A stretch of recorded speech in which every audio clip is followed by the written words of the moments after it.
Good morning. We're from Group 4, Andika, Adika, Alberta, and Fatia. We will discuss about our review on Big Data article. In this presentation, we start with a discussion of Big Data dimension and trace the evolution of Big Data since 1995. Then, we illustrate the application of data analytics using a scenario involving merchant review data. In the following section, we discuss impact of Big Data on various business performance. Finally, we discuss 6 technical and managerial challenges. Now, we start on the first discussion, which is dimension of big data. There are 3 main dimensions of big data called the 3 V's that consist of volume, velocity, and variety. Volume refers to the amount of data an organization or individual collects or generates. Velocity refers to the speed at which data generated and processed, which increase over time. And the last is variety, which refers to the number of data types. Several companies have added some additional dimension. IBM added veracity as the fourth dimension, which represents the unreliability and uncertainty latent in data sources. SAS added two additional dimension to big data, which is variability and complexity. Variability refers to the variation of data flow rates. Then complexity refers to the number of data sources. The bigger the number, the harder it is to collect, cleanse, store, and process. Oracle introduced value as an additional dimension of big data. And finally, the author proposed an additional dimension to big data, which is decay. Decay refers to declining of value of data over time.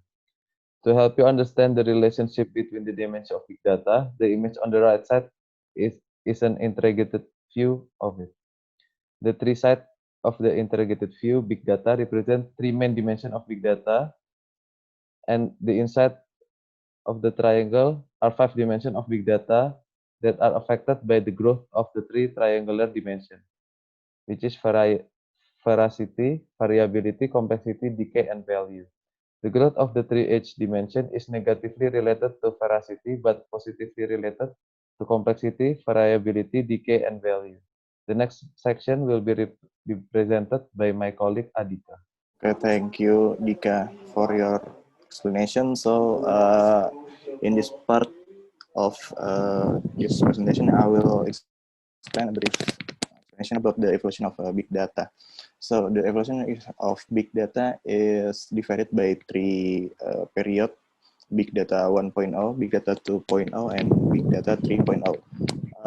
First, let's discuss about big data 1.0. So the big data 0.0 is a period when e-commerce start to show up in the internet business, because the most contributor of this period is from online firms. In this era, there is a concept of web mining. Web mining is used to analyze the activity of the user online. Web mining is divided into 3 types: web usage mining, web structure mining, and web content mining. Web structure mining is a process to analyze the structure of the web page. For example, is there any connection between one web page to another web page? The second is web usage mining. Web usage mining is to analyze the activity of the user, what they search, what they trying to find to, so they can find a pattern from there. And third is web content mining. Web content mining is a process of extraction the information from a web page, but this web content mining, the application is still limited due to the limit of technology. Next, we going to Big Data 2.0. So, Big Data 2.0 refers to internet paradigm that allow its users to communicate one to another. In this period, there is a social media analytic. Social media analytic is process to analyze behavior of the users to doing some socialization in the web data or internet to give review for their interest in internet. So from that review, the company hope they can learn the behavior of the users and start to personalize the ads. Okay. The social media analyst focus on two things. The first one is sentiment analysis, and the second one is social network analysis. The sentiment analysis is a process to identify how people opinion from the text-based document. And social network analysis is a process to measure the structure of social media. Okay, next is Big Data 3.0. Big Data 0.0 encompass from Big Data 1.0 and 2.0. In this period, there is a concept of Internet of Things. There is a broad explanation about the Internet of Things meaning. So maybe if I can give you a simple explanation, Internet of Things is where one object can transfer data from another object without human activities like that. So the Internet of Things trends leads to streaming analytics. So what is streaming analytics?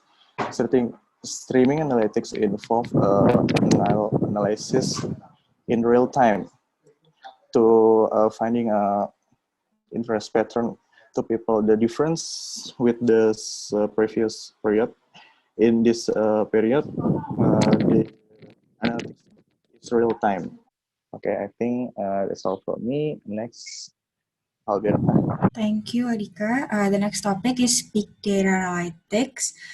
So after the data is collected and processed, the analyst should analyze the data, trying to find hidden patterns or unknown correlations or meaningful insight from the data. So it could help them to have consideration to decide about something later on. And from the article, it gives us a sample about social media analytics. They collect merchant review data and trying to find a relationship between consumer review with the usefulness vote from customers. At first, they decide 5 factors that could be related to this matter. The first is review score. The second is followers of the reviewer. The third is cumulative review made by the reviewer. The fourth is number of the word or how long the review is. And the last is image, existence of image in the review. After regression analysis, they find only 3 factors that are quite have a significant predictor to usefulness vote for customer.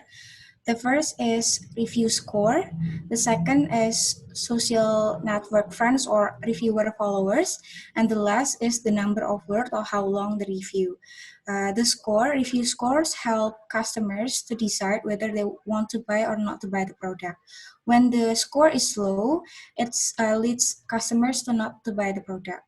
For the social media followers, customers more likely to trust someone with higher followers. And the last, the number of words. Higher number words in the review is better because customers find it's more informative for them, so it helps them to decide to buy or not to buy the product. So by this illustration, it could give us by simple social media analytic could give us new insight. So it will help us to find another improvement or another way to improve our business. And in the article also mentioned about the impact of the data analysis. This is for personalization marketing, better pricing, cost reduction, and improved service. For personalization, from data analytic, company could analyze the data and find personalized product recommendation tips or offering to specialized persons. So different persons, different product or offering. For better pricing, company also could use the data to know what is the possible price in the market, to know what is the availability of the product in the market on the region, or to know, to help them to set the price dynamically. For the cost reductions, I honestly have my own experience using data analytic to found the optimum days for oil well drilling operation. So by using this analysis, it could help us to cut my operation cost.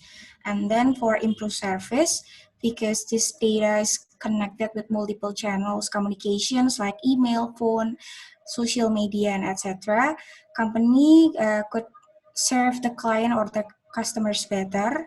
So the customer service could answer or could respond the problem from the customers quickly.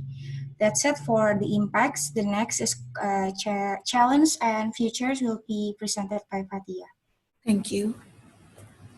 So I'm going to discuss about the challenges of big data. So during the implementation of big data into a company, we might encounter multiple challenges. And the first one is data quality.